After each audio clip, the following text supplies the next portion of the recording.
Як місто, що двічі перетворювалося на попіл, змогло стати найбільшим мегаполісом в історії людства?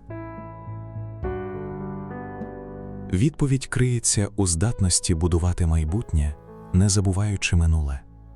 З висоти 634 метри токійське небесне дерево височіє над районом Суміда.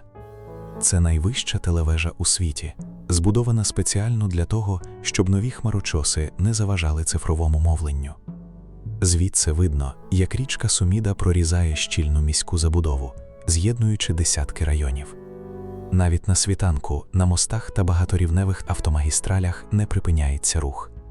З настанням темряви місто спалахує мільйонами вогнів, освітлюючи житлові квартали та комерційні центри, які простягаються до самого горизонту.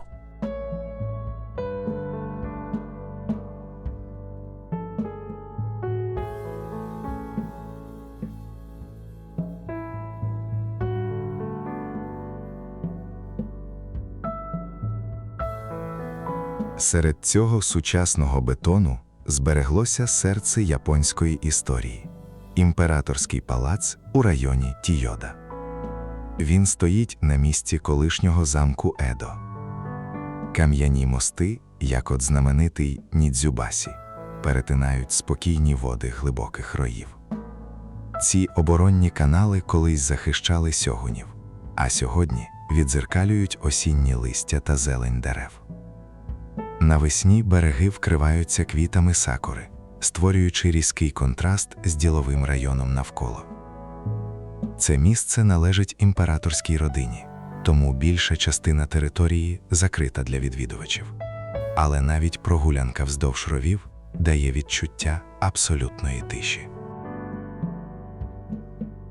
Зовсім поруч розташований парк фонтанів Вадакура. Його створили на честь весілля імператора. 3 каскадні фонтани охолоджують повітря серед сучасних скляних офісів ділового центру Токіо. Далі мій шлях пролягав до історичного району Асакуса. Тут, серед повсякденної міської метушні, зберігся дух старого Токіо, а головною точкою тяжіння залишається найстаріший буддійський храм міста – знаменитий Сенсодзі. Храм заснований ще у 628 році, хоча більшість його будівель довелося відновлювати після Другої світової війни. П'ятиярусна пагода та масивні ворота з традиційними червоними ліхтарями приваблюють тисячі паломників щодня. Вночі, коли вмикається підсвітка, архітектурні деталі виглядають особливо виразно на тлі темного неба.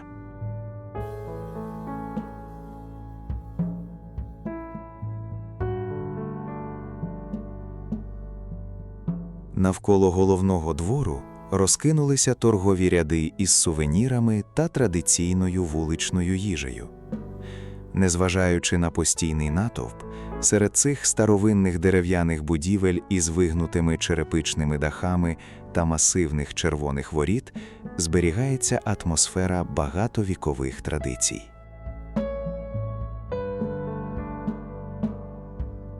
Ще один важливий історичний комплекс – буддійський храм Дзьодзьодзі у районі Мінато.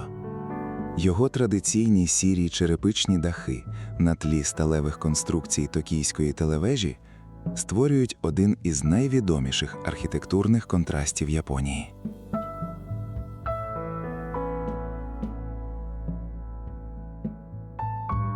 Мені пощастило опинитися в Японії під час цвітіння сакури. Це не просто красиве природне явище, а справжня культурна подія. Ніжні рожеві пелюстки щільно вкривають гілки дерев, нагадуючи місцевим жителям про швидкоплинність часу та красу кожної миті життя.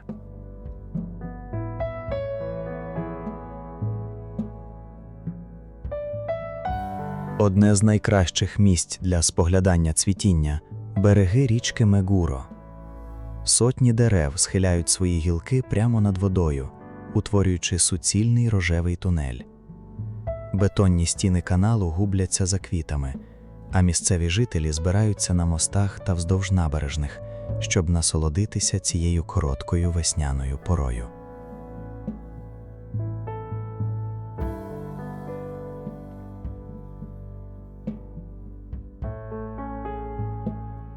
Щоб відпочити від міського шуму, я вирушив до парку Йойогі.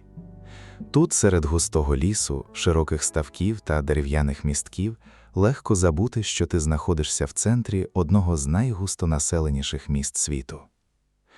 Над зеленими кронами дерев височіють лише шпилі найближчих хмарочосів, нагадуючи про мегаполіс за межами парку.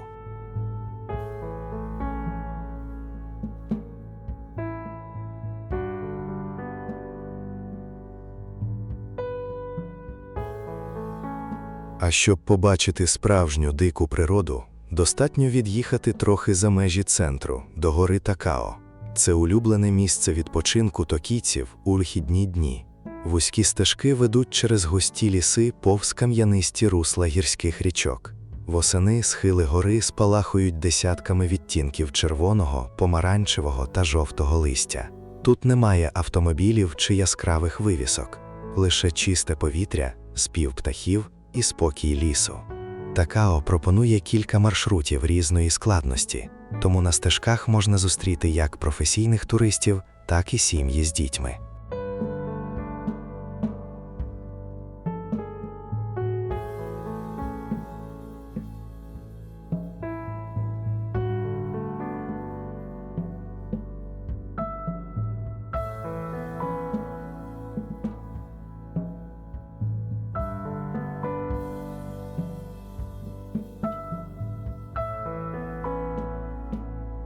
Повернувшись у місто, я одразу потрапив у вир транспортної системи Токіо. Залізничні станції тут – це окремі міста. Історична будівля токійського вокзалу з червоної цегли контрастує із сучасними офісами району Маруноті. А всередині її просторі зали щодня пропускають сотні тисяч пасажирів. Трохи далі, на станції Очаномідзу, можна спостерігати, як одразу кілька поїздів різних ліній перетинають річку багаторівневими мостами. Цей безперервний рух червоних і жовтих вагонів на тлі щільної забудови ідеально ілюструє точність та масштаб японської інфраструктури.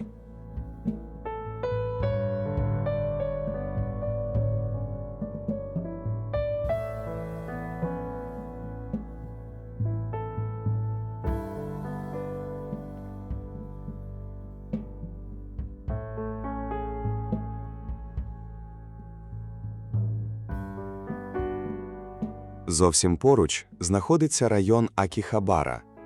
Поїзди проносяться над міськими каналами, доставляючи тисячі людей у світову столицю електроніки та аніме-культури. З настанням вечора я дістався до найвідомішого перехрестя у світі – Сібуя. Щоразу, коли на світлофорах загоряється зелене світло для пішоходів, тисячі людей одночасно рушають назустріч одне одному з усіх боків. Згори це виглядає як ідеально організований хаос. Навіть під час дощу, коли перехрестя вкривається сотнями яскравих парасольок, натовп рухається без жодних зіткнень. Навколо світяться гігантські цифрові екрани та рекламні щити, перетворюючи цей вуличний простір на справжній символ сучасного Токіо.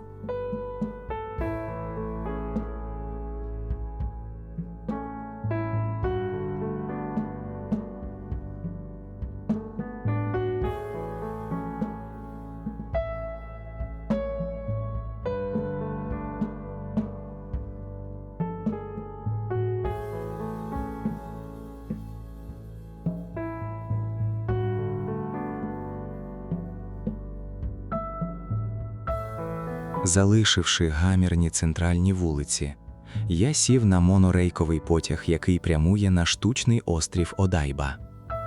З вікна відкривається вид на Токійську затоку та нові райони. Головною несподіванкою штучного острова Одайба є власна статуя свободи.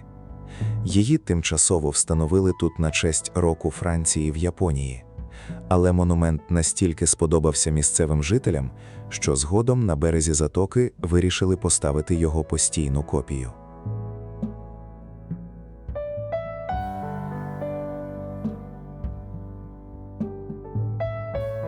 Щоб побачити місто з іншого ракурсу, я вирушив у круїз річкою Суміде. Човни проходять під десятками мостів, кожен з яких має свій унікальний колір та конструкцію. Цей водний шлях колись був головною транспортною артерією міста, а зараз пропонує найкращі краєвиди на сучасну архітектуру.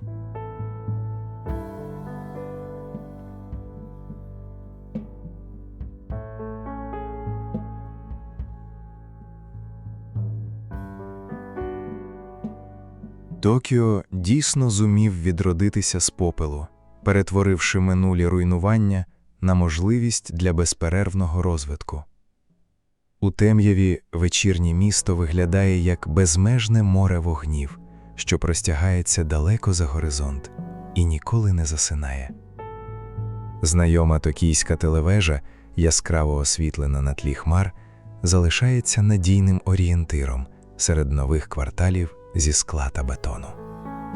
Це місто не просто відбудувало себе, воно навчилося поєднувати спокій старовинних храмів із шаленим рухом перехресть.